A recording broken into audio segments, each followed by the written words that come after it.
Hello বন্ধুরা, কেমন আছো সবাই? আশা করি সরস্বতী পুজোর দিনটা খুব এনজয় করেছো। আমারও ভালো কেটেছে। তো সকালবেলা অনেকটা সময় নষ্ট করেছি ওই সব সাজগোজ দেখতে দেখতে। অনেকে বিয়েবাড়ি সেজে যাচ্ছে বা সরস্বতী পুজোর হয় না, অনেক সময় সেজে আমার ভালো লাগে। নিজে তো বাড়িতে এরকম পাতনা ঘরের মতো থাকি, তো সাজগোজ করে মানুষ যেতে গেলে দেখতে ভালো লাগে। তো এই সময় নষ্ট করে বেলার সময় আমি খিচুড়ি বসিয়েছি, একটু সবজি দিয়ে নিয়েছি, আর আমসত্ত্ব খেজুর দিয়ে চাটনি আর বেগুনি করেছি। রান্না বলতে এই যেহেতু ওবেলা বিয়েবাড়ি যাব সেই আনন্দে আর রান্নাটা নেই, কিন্তু হঠাৎ করে বাড়িতে সন্ধ্যেবেলা দুজন অতিথি চলে এসছে, তো তাদের জন্য রান্না করেছি। রুটি তরকারি করে দেখো 9:45 বাজে এখন তৈরি হয়েছি।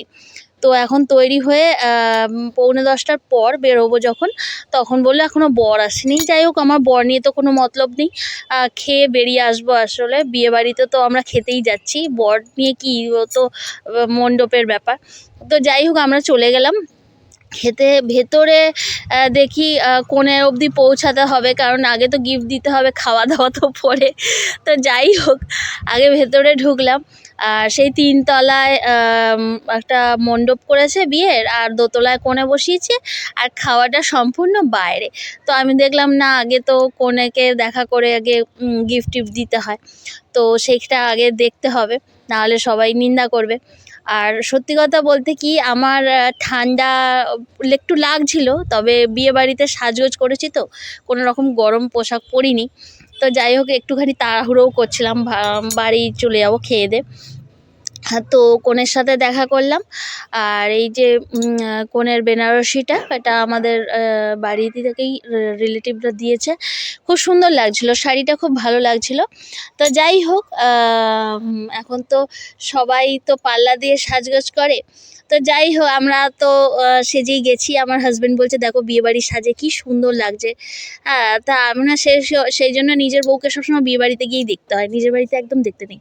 কারণ বাসন মাজা, ঘর পোছা এইসব তো আর কাঞ্জিভরম শাড়ি পরে করা যায় না।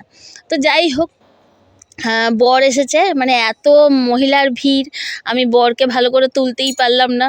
তো যাই হোক, রাত্রি 10টা না 11টায় জানি না লগ্ন, সেই জন্য রাত্রি করে এসেছে। তো আমাকে পকোড়া স্টলে গেলাম, বললো বাটি নেই। আমি কোনো দরকার নেই, বাটির হাতেই পকোড়া দিয়ে দাও। পকোড়া খেতে বসে গেলাম। আমার একটু ঠান্ডা লাগছিল, তখন বাজে 11টা 20।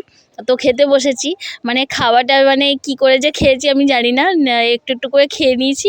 আর আমার খুব একটা বিয়েবাড়ি খাওয়া ভালো লাগে না। যাই হোক, ভেজিটেবল চপ টপ করেছিল, আমার যেরকম অল্প অল্প করে খেয়েছি আমি। আর যেহেতু অন্য আমার ছেলেও যায়নি, আমার হাজব্যান্ডও যায়নি, আমার একা একা ভালো লাগছিল না, শুধু জায়ের সাথেই গেছি। তো রাতে মোটামুটি 11:30টার সময় আমরা বাড়ি ফিরে যাচ্ছি। তো ভিডিওটা দেখার জন্য অসংখ্য ধন্যবাদ। দেখা হবে আবার নেক্সট ভিডিওতে। Tata, bye bye.